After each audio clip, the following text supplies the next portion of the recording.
Безнең авылда 134 кеше яши, даими яши инде. Шуның 72 хатын-кыз, 62 ир-ат була. Яш артка барган саен хатын-кызларның күбрәк була инде. Ир кешеләр хатын-кызга караганда азрак яши.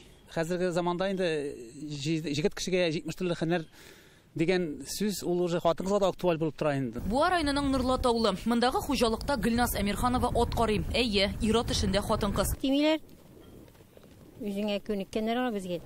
Эшчән кычкыралар, каршы киләләр җаныбызга. Сыйпыбыз да, яратабыз да. Фирмада эшләр 16 кеше.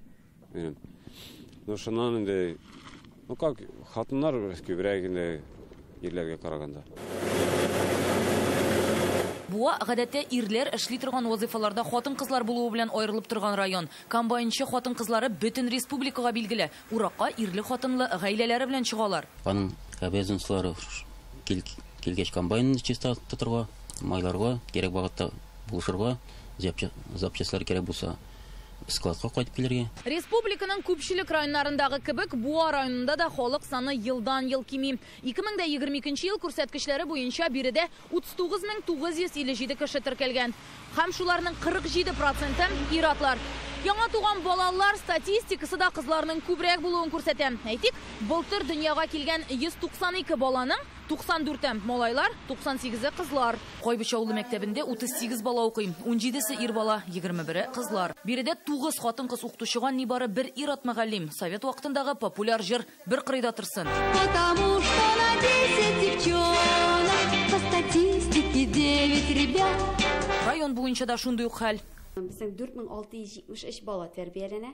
Шуларның 2381-е егетләр, 2292-се кызлар. Шулай булгач, безнең егетләребез күбрәк. Если мы посмотрим на статистику численности мужчин и женщин, Әгәр дә ир-ат һәм хатын-кызлар санын карасак, ир-атлар демографиясе куркыныч астында икәнне күрергә мөмкин. Ә бит илнең территория иминлеге, дәүләтнең куркынычсызлыгын ирләр тәэмин итә. Өстәвенә туучылар санына аларның да йогынтысы бар. Статистика буенча 2022 елда Россия халкының 46,5%-ын ир-атлар тәшкил итә. Шул ук вакытта ир-атлар һәм хатын-кызларның уртача гомер озынлыгы төрле елларда төрлечә. 21 гасырдагы иң зур аерма 2004 елда теркәлгән. Ул 13 ел ярым тирәсе була. Иң кечкенә аерма 2021 елда 9 ел. Ягъни 2 ел элек кенә әле Россиядә ир-атлар уртача 65 яшькә кадәр, ә хатын-кызлар 75 яшькә кадәр яшәгән. Гомуми билгеле факт, ир-атлар хатын-кызларга караганда азрак яши. Малай бәбиләрнең карында вакытта ук күбрәк үлүләреннән башлап, бабайларның әбиләргә караганда иртәрәк вафат булуына кадәр. Мәктәп яшендә егетләр күбрәк, ә менә 25-29 яшьтә үзгәреш башлана. молодые парни в 4 раза чаще, чем девушки, умирают. 25-тән алып 29 яшькә кадәр егетләрнең гомере кызларга караганда 4 тапкырга күбрәк изелә, ә бу егетләрнең иң кече дип әйтерлек чоры. Тышкы сәбәпләр бар. Бу юл транспорт һәлакәтләрендә эштә үлүчеләр, монда да көчле затлар хатын-кызларга караганда 4 тапкырга күбрәк үлә. Авыруларда йогынты ясый. Ирләрнең 30 яшьтән соң үлү очраклары нигездә шуларга бәйле. Үз сәламәтлекләре турында алар әзрәк кайгырталар. Бүгенге көндә ир-атларның гомер озынлыгы да 10-15 елга хатын-кызлар белән чагыштырган вакытта әзрәк. Ир-атлар килеп терәлгәч кенә мөрәҗәгать итә ди табиблар. Онкология очрагында бу бик куркыныч. Иң югары үлем сәбәбе булып тора торган ширләрнең барсы ул үпкә рагы. Бу үпкә рагының күп вакытта сәбәбе булып инде ул тәмәке тарту тора. Тәмәке тарту тора. Моннан сәбәптән килеп чыга безнең результаты да.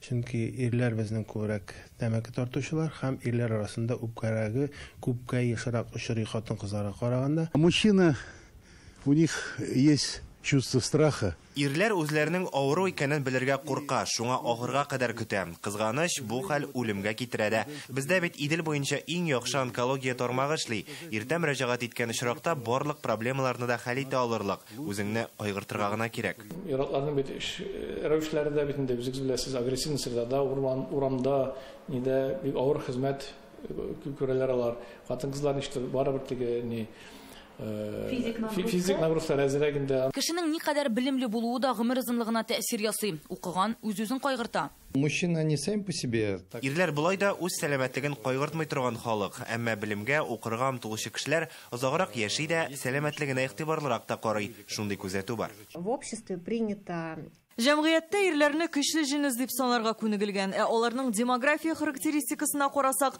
аларның көчсез җинес булуын күрергә мөмкин. Һәм ир-атны саклау, кайгырту нәкъ менә хатын-кыз җилкәсендә тора. Шуңа Россиядә ирләр мәнфәгатен кайгырту буенча илкүләм стратегия кабул итәргә җыеналарда. Хатын-кызларга кагыла торганы бар инде. Бу ирләрне саклау мөмкинлеге бирәчәк дип белгечләр.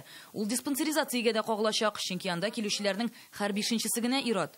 Промышленная диспансеризация дип, чөнки менә кем ниләрдә, заводларда, фабрикаларда эшли, анда уздырыла читтән килгән дәүләт хастаханәләр булмаган организациялар белән медосмотрлар, ул медосмотр уздырыла, урысча әйткәндә диагностика кызганычка каршы. Менә бу елдан һәрбер промышленный предприятиелар дәүләт хастаханәләрендә диспансеризация үтәчәк. Галимнәр 15 елдан илдә малайлар күбрәк туа башларга тиеш дип фаразлый. 2040-та ул иң югары күрсәткечкә җитәчәк. Шулай булгач 20-25 елдан көндез шәм яндырып кәләшләр эзләргә туры килмәгәе. Рания Абдрахманова, Ләйсән Сәитова, Данил Филатов, Адымнар.